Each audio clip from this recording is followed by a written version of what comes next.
시사 포커스 박윤경입니다. 애청자 여러분 안녕하십니까? 8월 13일 화요일 시사 포커스 박윤경입니다. 수십 년 동안 이어져 온 설악산 오색 케이블카 사업의 논란이 이번 주 금요일을 기점으로 향방이 결정될 것으로 예상됩니다. 금요일에 열리는 환경영향 갈등조정협의회의 마지막 회의가 마무리되면 환경부가 국책연구기관들의 의견을 종합해서 이달 중에 최종 결정을 내릴 예정인데요. 이 최종 결정을 앞두고 번갈아 양측 상황을 들어보는 시간을 갖도록 하겠습니다. 양양 오색 삭도 추진단의 김기현 단장과 설악권 주민대책위원회 박그림 공동대표를 차례로 연결해 보겠습니다. 이어서 화요일 코너죠. 소비자 시대에선 최미숙 주무관이 해외 직구 배송에 대한 정보를 전달합니다. 전하는 말씀 듣고 잠시 후 돌아오겠습니다. 네, 수십 년 동안 이어져 온 설악산 오색 케이블카 사업의 논란이 이번 주 금요일을 기점으로 향방이 결정될 것으로 예상됩니다.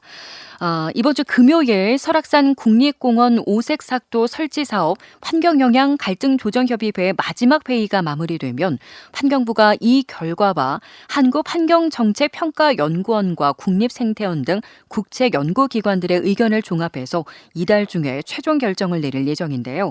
이 최종 결정을 앞두고 지난달부터 전국 시민단체가 모인 설악산 국립공원 지키기 국민행동은 설악산에서 청와대까지 200km의 도보순례를 했고요. 양양군과 삭도추진단 측에서는 케이블카 설치를 촉구하는 입장문을 내놓으며 지역 주민들과 시민단체의 관심이 최고조에 이르렀습니다. 최종 결과를 앞두고 번갈아 양측 상황을 들어보는 시간을 갖도록 하겠습니다. 먼저 이 사업을 추진해야 한다라는 입장이죠. 양양 오색 삭도 추진단의 김기원 단장입니다. 안녕하세요, 단장님. 예, 안녕하십니까. 자, 금요일이면 며칠 남지 않았는데요. 지금 주민들의 분위기는 어떤가요? 예, 그렇습니다. 저희 양양 군민들은 20여 년 동안을 이끌어오던 설악산 오색 케이블카 설치 사업이 이번 기회는 꼭 설치되어야 한다는 한결같은 분위기입니다. 네. 또 그동안 우리 군민들은 문화재청과고 환경부 등 수십 번의 항의 집회에 생업을 포기하면서까지 참석하여 국민들의 염원을 전국에 널리 알려왔습니다. 네. 이번 기회에 꼭 이루고 말겠다는 의지가 대단합니다. 네. 생업을 포기할 정도로 이 사업에 대한 추진, 찬성 분위기가 대단하다는 말씀이신데요. 예, 그렇습니다. 저희가 지난 5월과 6월에 전화 연결을 했었습니다. 당시 환경단체가 환경부와 양양구를 상대로 소송을 벌이며 2년 반 정도 사업이 중단됐던 것이 법원의 판단 이후로 사업이 재개되던 시기였는데요. 자, 이번 주 금요일 그리고 환경영향 갈등조정협의회의 마지막 회의가 열리게 됩니다. 결과를 어떻게 예측을 하세요? 예, 저희는 그동안 3건의 행정소송이 진행되어 왔습니다. 예. 첫 번째는 2018년 1월 달부터 진행된 문화재 청장을 피고로 제기한 국가지정문화재 현상 변경 허가 취소 소송과 취소 소송은 원고가 시민소송단으로 한 348명이 됐습니다. 예. 그래서 1심에서는 기각 및 각하되어 종결되었으며 네. 두 번째는 2019년 2월 달에 접수된 이것도 똑같이 문화재 청장을 피고로 제기한 국가지정문화재 현상 변경 허가 취소 소송입니다. 네. 이것은 원고가 사냥 28마리로서 1심에서 각하되어 네. 원고가 항소를 포기함으로써 1심에서 종결되었습니다. 예.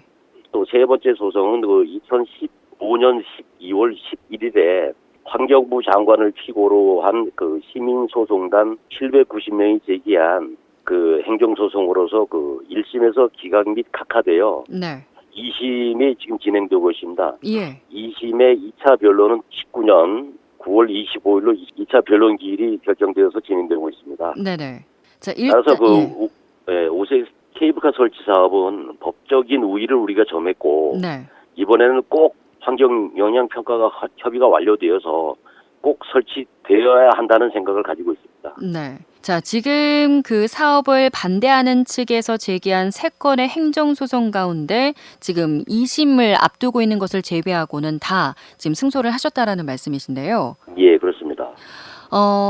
혹시 이번 갈등조정협의회와 관련해서 좀 돌아가는 이야기나 좀 분위기 전해 들으신 것이 있으신가요?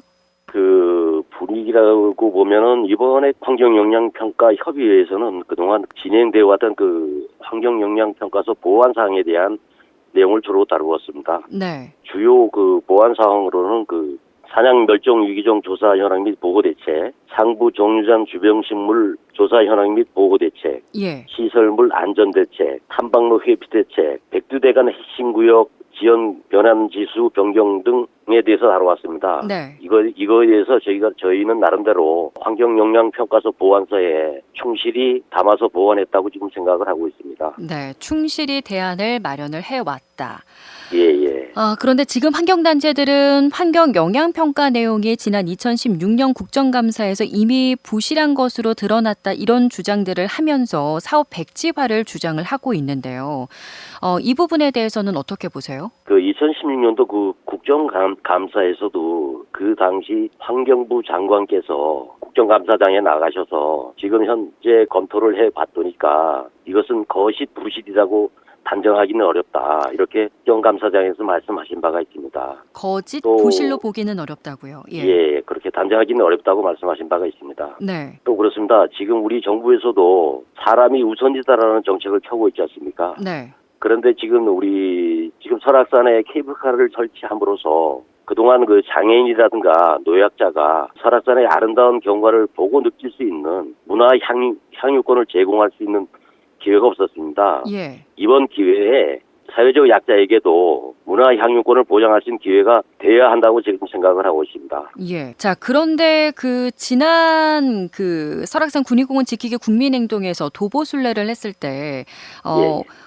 홍종호 교수인가요? 그분께서 이 사업은 설악산 케이블카 사업의 타당성에 대한 보고서를 검토해 봤더니 사업의 경제성 효과가 잘못된 계산에 근거한 것이다. 그러니까 기대했던 경제적 효과는 크지 않다라고 그렇게 말을 했거든요.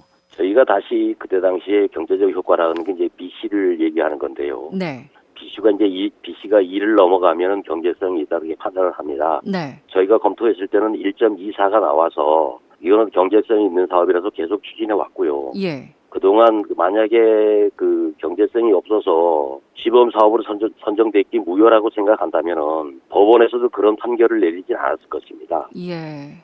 하지만 시민단체 측에서는 BC가 1.24가 나왔던 근거가 잘못됐다라는 주장인데요. 예, 그렇습니다. 그게 그 근거를 확실히 되지도 않고 예. 당시에 보면은 객단가 산정을 가지고 말씀하시는 것 같은데요. 예. 그렇다면은 지금 우리 선진국에서도 케이블카 사업은 지금까지 적자가 진행되거나 이런 사업이 없을 겁니다, 아마. 예. 지금 또 우리 국내에서도 운영되고 있는 케이블카 설치 사업도 적자로 운행되고 있는 사업은 저도 없는 것으로 알고 있습니다. 다른 나라나 지자체의 사례를 봤을 때 경제성 부분은 이미 입증이 된 사실이다라는 말씀을 그렇습니다. 말씀으로 듣고요. 환경단체 등에서는 그래도 부동의 등을 내세우고 있는데 혹시 이 부동에 의해 사업이 중단될 가능성은 전혀 없다고 보시는 건가요? 저희가 이제 법원에서 법적인 지위를 확보했고 예. 그동안에 소송 진행을 승소를 했기 때문에 이번 기회에는 우리 정부에서도 꼭 승인을 해줘야 되는 거 아닌가 하는 그런 생각을 갖고 있습니다.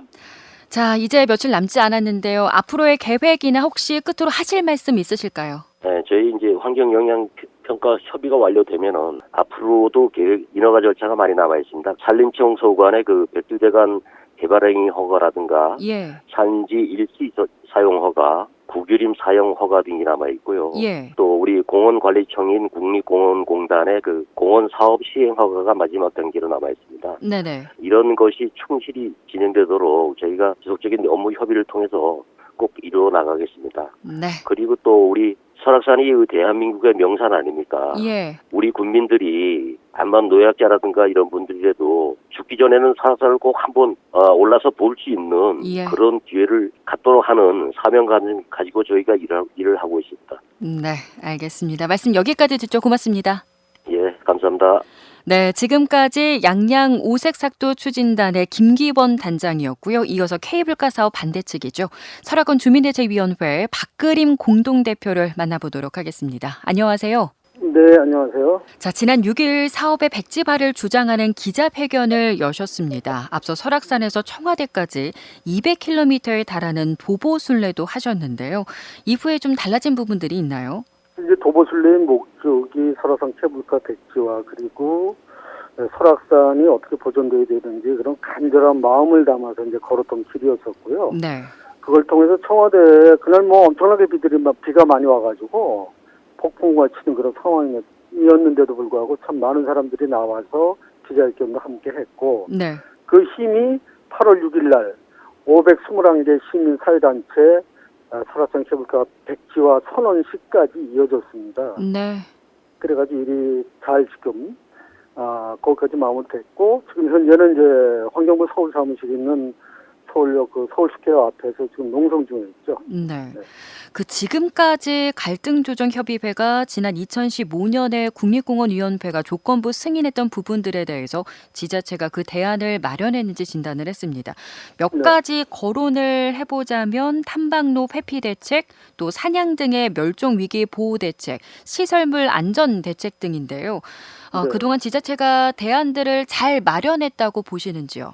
근데 애초에 그게 이제 국립공원위원회에서 조건부 동의될 당시에 그 환경영향평가서 자체가 부실과 뭐 모든 그런 것들로 그게 꾸며졌던 것이거든요. 예. 그것에 대한 문제는 뭐 그동안에 뭐 여러 차례에 걸쳐서 그것이 드러났고 그렇기 때문에 지금 현재도 뭐 보완서라고 해서 들어온 것이 충분한 보완이 되었다고 볼 수는 없어요. 지금 네. 등산로 회피 대책 같은 경우도 등산로를 뭐 오색 대청 케이블카를 놓으면 그 등산로를 폐쇄하겠다. 그 폐쇄 가능할까요? 그 뭐 등산 오는 사람들이 이거 가만히 있겠어요? 그 전혀 그러니까 케이블카를 타는 사람과 등산하는 사람과는 전혀 다른 초점에서 산을 바라보는 사람이기 때문에 네. 그건 불가능한 일이고요. 예. 사냥을 어떻게 보호할 것인가 이런 얘기들도 보면 사냥을 우리가 보호하거나 지킬 수 없어. 다만 그가 마음 놓고 살아갈 수 있도록 간섭하지 않는 거거든요. 네. 근데 공사했을 때는 피했다가 그들이 뭐 공사 끝나면 돌아갈 것이다. 이런 아주 그냥 뭐 대책 같지도 않은 대책들을 내놓는다면 그것이 뭐 있을 수 없는 일이고요. 또 특히 이제 안전 대책이 그동안에 말도 크게 뭐 하지 않았던 것 중에 하나가 안전 대책인데 네. 어떻게 보면 가장 중요한 일 중에 하나거든요. 예. 그 지역 자체에 바람이 많고 돌풍이 굉장히 많은 곳이에요. 예. 근데 거기서 초속 15m 하면 곤도라가 자동으로 멈춘다고 하더라고요. 그게 이제 안전대책 중에 하나로 지금 들어가 있는데 네. 그럼 쉬운 세대 곤도라가 돌아가다가 멈췄다. 그럼 중간에 매달려 있는 곤도라는 어떻게 되는 것인가? 거기 있는 사람들이 일일이 다 어떻게 구조할 것인가? 예. 굉장히 심각한 문제가 벌어질 수밖에 없는 이런 것이죠. 그래서 그 보안서 자체도 그렇고 환경영향평가서를 보면 오히려 그곳이 설악산 오색 케이블카를 놓을 수 없다는 것을 이야기하는 보고서가 돼 있다. 네. 그렇게 보여지는 거죠. 예. 자, 그렇지만 환경부와 양양군을 상대로 한 소송 결과는 결국 패소했는데요. 그래서 사업을 백지화하는 부분이 어렵게 됐습니다. 이제 원주지방환경청의 환경평가도 이번 주 금요일이 마지막인데요. 네, 그렇죠. 결과는 어떻게 예상하세요? 그러니까 지금 말씀하신 것이 저희는 백지화하는 것이 어렵게 된 것이 아니라 재판 결과는 투쟁의 한 부분인 거예요. 예. 여러 가지 많은 그 투쟁의 방법 중에 그 백지화시키기 위한 방법 중에 법적인 호소를 하는 것도 하나의 방법일 뿐이지 그게 예. 전부가 아닙니다. 예. 그렇기 때문에 이것은 틀림없이 백지화 될 것이고 그렇게 돼야만이 됩니다. 왜냐하면 설악산이 아름답고 지금까지 그걸 통해서 지역민들이 먹고 살았잖아요. 그러면 네. 설악산을 우리가 어떻게 해야 될 것인지는 너무나 뻔하게 나와 있는 거죠. 답은 잘 보존하고 아름다움을 계속 유지시킴으로써 우리 아이들에게도 행복한 세상을 만들어 줄 수 있는 건데 그걸 그 케이블카라는 어떤 하나의 뭐 대박을 맞을 것 같은 요새 그 흔한 얘기로 이런 헛된 망상에 지금 빠져 있는 거란 말이죠. 예. 이거부터 빨리 버려야 된다고 생각이 드는 겁니다. 예.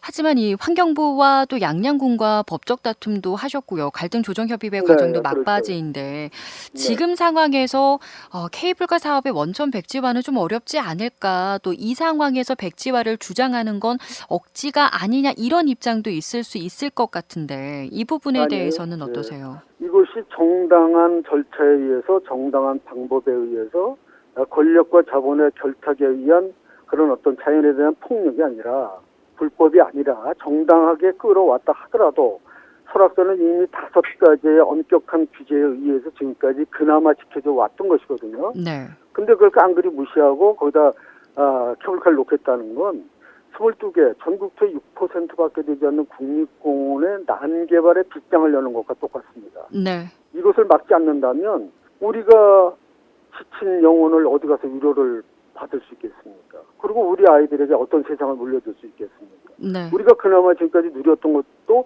우리 조상들이 자연을 지키고 해왔기 때문에 우리가 누렸던 것이거든요. 네.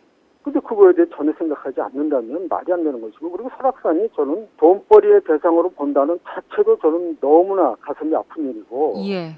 그런 말조차 저는 그렇게 듣고 싶은 말이 아니에요. 예. 하지만 강원도 같은 경우에는 워낙 자연 부분 때문에 여러 규제로 인해서 좀 많은 어려움들을 겪어왔던 그런 지역이잖아요. 네. 자연과 인간이 공존하면서 함께 잘 살아갈 수 있는 방법은 정말 없는 건가요?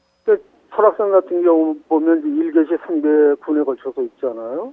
근데 뭐 속초 경우만 보더라도 지난해 관광객이 1,700만이에요. 예. 양양도 마찬가지거든요. 아주 많은 사람들이 영동지방을 찾고 있어요. 예. 그러니까 산을 개발이 아니라 산을 온전히 보존함으로 해서 사람들이 오게 되고 그 사람들을 통해서 지역의 이익을, 경제를 일으키고 창출하는 거거든요. 네. 근데 그 생각은 안 하는 거죠, 지금. 1,000만이 넘는 사람들이 오는데 그 사람들이 돈을 쓰고 머무르고 가도록 만들어야 되는데 예. 자꾸 관광의 흐름을 빠르게 만들면 왔다 그냥 가버리는 거죠. 도로를 내달라고 계속 요구해서 고속도로 뚫리니까 지금 영동지방에 당일 관광객이 50%가 넘어가는 거 아니겠습니까? 예. 지역에 안 머물러요. 돈을 쓸 수 있는 시간이 없는 거죠. 네. 이것에 대한 생각을 진작부터 했어야 되고 느린 생태관광으로 지역이 돌아섰다면 지금 전혀 다른 아마 환경과 삶을 우리는 살고 있을 거다. 그리고 아직도 안 늦었다. 케이블카에 대한 망상 버리고 설악산을 철저히 보존할 건 보존하면서 지역의 생태적인 그런 도시로서 꾸며나간다면 저는 잘 살 수 있다고 봅니다. 케이블카 망상이라고 표현을 하셨는데 케이블카 사업과 관련해서 이 경제성 부분은 전혀 허황됐다라고 보시는 건가요? 지난번에 기자회견에서 서울대 경제학과 교수가 발언을 하셨지만 네. 모든 자료를 검토한 결과 경제성이 없다. 홍종호 교수가 말씀을 하셨죠. 예, 그렇죠. 예, 예. 그렇게 말씀하셨어요. 경제성이 없습니다, 여기는. 경제성이 그리고 없다. 또 하나, 예. 경제성이 없습니다, 그는. 전문가들의 판단에 의하면 경제성이 없고, 또 하나는 저는 이렇게도 생각을 해봐요. 그러면 그게 경제성이 있다고 하면 케이블카를 설치해도 되는 것인가? 네. 규제에 의해서 지금까지 철저하게 그런 시설을 하지 못하도록 해온 그 상황에서 경제성이 있다고 그걸 해야 되는 것인가? 예. 그것조차 안 되는 것이죠. 예. 예. 자, 그러면은 저희가 알기로는 이번 주 금요일이 이제 마지막 회의고 이제 결론이 날 걸로 알고 있는데 네. 만약에 기대하셨던 결과가 나오지 않는다면 다른 방법도 있으신 건가요? 다른 거는 저는 생각하지 않습니다. 예. 이거는 부동이 될 겁니다. 부동의가 될 것이다. 예, 예. 동의되거나 보류하거나 이런 결과는 없을 겁니다. 예. 그렇게 돼서도 안 됩니다. 네. 이건 틀림없이 부동이 돼야 되고 부동의해야 됩니다. 부동의가 될 것이고 부동의가 나와야만 한다. 알겠습니다. 네, 예. 네, 말씀 여기까지 나누도록 하겠습니다. 고맙습니다. 네, 고맙습니다. 예. 네, 지금까지 설악권 주민대책위원회 박그림 공동대표였습니다. 여러분은 지금 생방송 시사 포커스 박윤경입니다를 듣고 계십니다. 네, 매주 화요일 이 시간은 각종 소비자 민원과 분쟁 상황을 알아보는 지금은 소비자 시대인데요. 강원도 소비생활센터 최미숙 주무관 만나보도록 하겠습니다. 안녕하세요. 네, 안녕하세요. 자, 오늘 어떤 이야기 나눠볼까요? 네, 오늘은 해외 직구 배송 대행 서비스에 대해서 좀 말씀을 드리려고 하는데요. 네. 이제 해외 직구가 활성화가 많이 되긴 했는데 배송 대행 업체에다가 물건을 이제 현지 물류 창고로 물품을 보내면 배송 대행 업체가 수수료를 받고 이제 우리나라 소비자 주소지로 물건을 보내는 건데요. 네. 이것으로 인한 소비자 피해가 굉장히 많이 발생되고 있기 때문에 소비자원에서 요거에 관련된 소비자 피해 사례를 분석한 내용이 있거든요. 네. 그래서 오늘은 이 내용을 중심으로 말씀을 드리겠습니다. 배송 대행 서비스와 관련한 소비자들의 불만은 주로 어떤 내용이었을까요? 전체 절반 이상 51%를 차지하는 게 뭐냐면 물건이 배송이 안 되거나 배송이 돼도 너무 늦게 배송이 된다. 예. 또 물건이 파손이 되고 분실이 된다. 이런 배송과 관련된 불만이 이제 절반을 넘었고요. 네. 그다음에 배송에 관계되는 수수료가 너무 비싸요. 예. 가격 불만에 관한 민원도 16%를 차지했고요. 네. 또 이제 이 업체를 이용하다가 뭐 환급 같은 경우 받아야 될 때 돈이 제대로 안 들어오거나 환급을 거부했던 사례도 11%가 되고 있고요. 네. 가장 많은 불만이 바로 배송과 관련된 불만이 절반 이상을 차지한다 그랬잖아요. 네. 그걸 좀 세부적으로 보게 되면은 아무래도 미배송이라든가 배송 지연이 전체 4분의 1, 한 26% 정도 되고요. 네. 파손, 분실 이런 순으로 나타났습니다. 배송 대행을 의뢰했는데 배송이 되지 않아서 소비자들이 좀 피해를 입었던 사례 전해 주실까요? 네, 이게 이제 굉장히 많은 사례인데요. 어떤 소비자 같은 경우는 해외 온라인 쇼핑몰에서 태블릿 PC를 구매를 했어요. 해외 온라인 쇼핑몰에서 태블릿 PC를 샀다 그러면 특정 모델이 떠오르게 되잖아요. 네. 조금 싸게 구매할 수 있다 그래가지고 그래서 배송 대행 업체를 통해서 신청을 했는데 나중에 물건이 오지 않아서 한번 문의를 했더니 배송 대행 업체에서는 쇼핑몰로부터 우리는 이 물건이 입고가 안 됐다, 안 받았다. 예. 근데 쇼핑몰에서 확인했더니 쇼핑몰에서는 물품 인수증을 제시하면서 우리는 정상적으로 제품 와, 발송했다. 예. 실랑이가 양 당사자 간에 일어나는데 한국에 있는 소비자만 분통이 터지는 그러네요. 거죠. 예, 그래서 결국 보니까 이 물건이 분실이 됐는데 이 분실에 대한 것들은 서로가 회사들끼리 해결을 해야 되는데 소비자를 계속 기다리게 해서 소비자 불만이 들어왔던 네. 그런 피해 사례가 있었습니다. 또 배송을 받기는 받았는데 물건이 파손된 채로 오는 경우도 많잖아요. 파손에 관련된 건 아무래도 IT하고 가전제품들을 해외에서 구매할 때 이런 일들이 많겠죠. 한 소비자가 해외 온라인 쇼핑몰에서 TV를 구매를 했고요. 배송 대행 신청을 했는데 네. 그 TV 앞에 액정이 파손이 되어 있었어요. 그랬더니 업체 측에서 하는 말이 뭐 배송 중에 이게 파손된 사실을 어떻게 증명을 하냐. 우리는 모르겠다. 예. 그렇게 소비자 같은 경우는 특별히 배송 대행 신청을 할 때 특수 포장 서비스를 신청을 했거든요. 네. 그럼에도 불구하고 TV가 파손된 거는 사업자 과실이다. 그러니 업체에서는 소비자가 한국에서 물건 받고 소비자 과실로 파손될 수도 있는 거다. 네. 이러면서 실랑이가 일어나서 어려움을 겪었던 그런 피해 사례가 있었습니다. 아무래도 직접 구입하는 것이 안전하긴 하지만 또 복잡하고 어려우니까 이런 배송 대행 업체를 이용하게 되는 건데 네. 업체를 잘 선택을 해야겠네요. 네, 그래서 사실은 오늘 방송의 주 포인트가 이거예요. 어떻게 쇼핑몰을 이용을 해야 되는가 하는 네. 거거든요. 그리고 배송 대행 업체는 어떻게 선택을 해야 되는가인데 1차적으로 제안을 드리고 싶은 얘기는요. 해당 쇼핑몰에서 바로 배송이 되는 그런 쇼핑몰을 선택하는 것도 굉장히 중요할 것 같아요. 네. 내가 원하는 모델을 사서 거기서 바로 소비자가 배송 대행 신청을 안 해도 네. 물건을 바로 받을 수 있는 시스템이 갖춰진 또 쇼핑몰을 정하는 게 좋겠고요. 네. 그렇지 않아서 꼭 필요한 물건이 있는데 이 쇼핑몰에서 바로 배송을 못 해준다. 이럴 경우에는 배송 대행 업체를 선택할 수밖에 없잖아요. 대행 업체를 선택할 때는 업체별로 물품 분실이라든가 파손되는 그때 이제 배상 한도가 어떻게 되어 있는지 네. 요걸 알아보고요. 배상 한도를 넘는 고가의 물품 같은 경우 있잖아요. 네. 우리나라도 택배 50만 원이 넘을 때 돈을 조금 더 내고 줘야 되거나 이런 것들이 있잖아요. 예. 이제 고가의 물품을 배송 의뢰하는 경우에는 별도로 보험 가입 같은 경우도 고려할 필요가 있다는 거죠. 보험이요. 네. 그리고 주요 배송 대행 업체 같은 경우는 분실이라든가 파손에 따른 배상 한도가 조금씩 다르거든요. 네. 그래서 배송 대행 업체를 잘 선택하는 게 참 중요한 그런 일일 것 같습니다. 지금 말씀하신 부분에 덧붙여서 소비자들이 주의해야 될 부분들 어떤 것들이 있을까요? 해외 쇼핑몰에서 물건을 주문한 다음에 바로 배송 대행지에다가 신청서를 작성을 해야 되는데 이때는요 물품명이라든가 사이즈, 물품 사진 이런 것들을 상세하게 기록할 필요가 있겠고요. 네. 미국 같은 경우는 같은 나라 안에서도 지역에 따라서 세금 기준이 다르거든요. 업체에 따라 배송비도 달라요. 또 왜 이런 거 배송 대행할 때 보면 무게만 갖고 재는 게 아니라 물품의 부피 가지고도 그렇더라고요. 요금이 달라질 수가 있거든요. 예. 내가 뉴욕에 있는 배송 대행 업체를 선택할지 다른 주에 있는 뭐 이걸 선택할지 이런 거를 잘 살펴볼 필요가 있다는 예. 거죠. 그리고 이제 고가의 물품을 구매할 때는 가급적이면 배송 대행지를 거치지 않고 국내로 직접 배송해주는 쇼핑몰 이용하라는 거 제가 조금 전에도 얘기했고요. 네. 분실이라든가 도난 피해가 발생했을 때는 온라인으로 현지 경찰에 물품 도난 신고를 바로 작성할 필요가 있고요. 네. 쇼핑몰 측에다가도 적극적으로 배상을 요구할 필요가 있겠죠. 혹시 피해 해결이 잘 되지 않을 때는 도움받을 수 있는 곳이 있을까요? 네, 뭐 저 같은 경우는 영어 실력이 없어서 아예 엄두도 못 내거든요, 사실.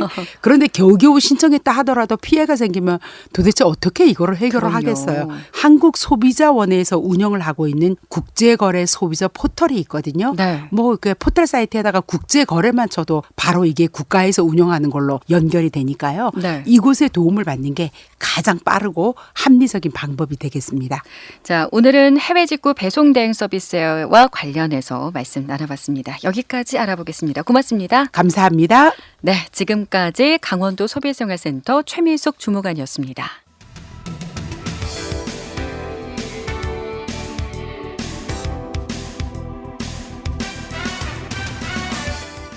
네, 시사포커스 박윤경입니다. 준비한 소식 여기까지입니다. 저는 내일 낮 1시 30분에 다시 찾아뵙겠습니다. 고맙습니다.